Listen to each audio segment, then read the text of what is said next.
Ni kosa kubwa sana mwanaume kuoa mwanamke aliyemzidi pesa. Acha wenye fedha waoane wao kwa wao. Kama unaingiza 20,000 kwa siku, oa anaingiza 10,000 kwa siku au asiyeingiza chochote kabisa. Mwanamke akikuzidi pesa anakuwa bosi wako. Mwanamke pekee anayestahili kumzidi mwanaume pesa ni bosi wake wa kike au mama yake mzazi. Mpenzi wako, mke wako, usiruhusu akuzidi kipato kama unahitaji kuendelea kuwa na heshima yako wewe kama mwanaume. Siku zote mwenye pesa ndiye boss. Sasa kama mke ndo ana pesa hapo ndani, bila shaka mke ndiye boss. Na mwenye pesa ndiye baba.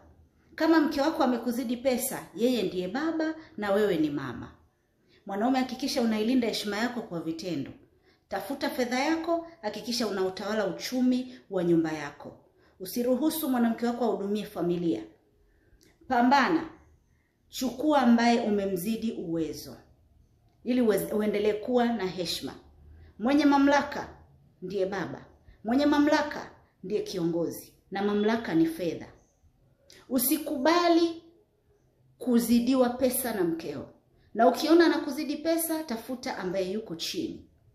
Siku zote mamlaka haendi sambamba na umasikini.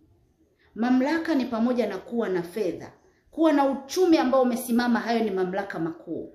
Usikubali mwanamke wako akuzidi fedha. Utakiachia kiti chako kitakaliwa na mwanamke, na utaendelea kuwa chini ya mwanamke na utakanyagwa, na heshima yako kama mwanaume itashuka na kupotea kabisa. Mwanaume, ilinde heshima yako, linda wanaume wako kwa gharama yoyote ile. Mwenye pesa ndiye baba.